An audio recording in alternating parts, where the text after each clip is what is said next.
that educational innovation is this constant evolving to make what we're doing have real-world applications. So I think the nature of pedagogy and scholarship on teaching and learning has been, this evolving field, but for me the innovation is how do we present this in a new way that is going to meet the learners where they're at so that they can have optimal success.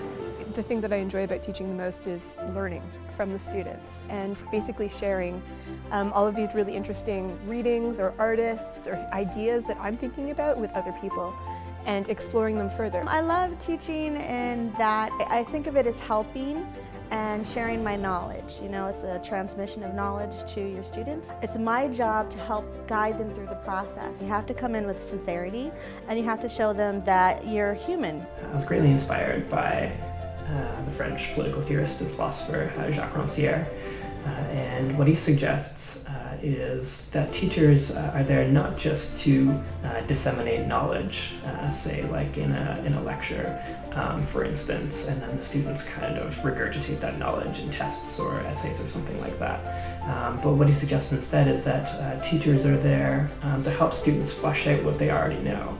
So my job, and this is what Rancière proposes, is to give them the tools to work with. I think sometimes about how when I was, first going to school, it was really frustrating and, I felt really discouraged a lot, particularly as an Indigenous person, not really seeing yourself in the curriculum, at some of the places I was kind of going to school. And so I think about that often kind of when I'm engaging in students, with students here. And thinking about that and how important it is to kind of have someone who's a role model that you can kind of engage with. When I speak to the students and when I get a sense of what their interests are, finding new things that will engage them, I view my role basically in the classroom as almost a curator of bringing different things together so that they can get a different meaning by exploring the way that they communicate, these things relate to each other.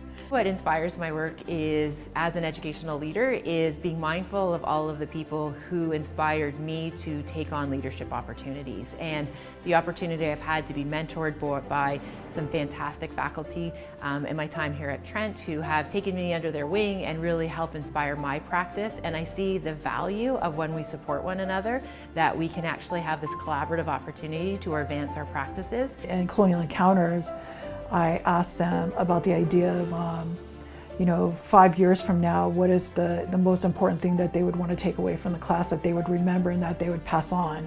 Because the idea is that we're providing you and with this engagement, and we're collectively learning. Because I learn a lot from them too. It isn't just me talking about things. I hope that students learn or find the larger applicability of these texts that we're working with, and they can apply them to their everyday lives and their future careers. I hope that they understand that they can learn from their mistakes and their successes, and that mistakes will actually teach them more. My name is Melinda Gray and I teach in Indigenous Studies. I believe that each and every one of us has a capacity to be a leader in our classrooms and set the trajectory for other people to be able to see where they might not know they're able to go. My name is Robin Hanley Defoe, and I am the educational developer. It means a lot to me in the sense of the value. I think that by creating this award, I think it shows that Trent is really kind of valuing the importance of online courses. Like, students really like these courses, and I really love teaching these kind of courses, and I know there are a lot of other faculty who do as well. My name is Paula Sherman, and I teach in the Channy Winjack School for Indigenous Studies. I want my students to question, to engage in the world, to believe in themselves and their potential, that the learning environment should be fun, and that students leave more enriched when they're actually enjoying what they're doing. I've taught at other schools, and there's something special here. My name is Kelly Egan, and I teach in cultural studies and media studies.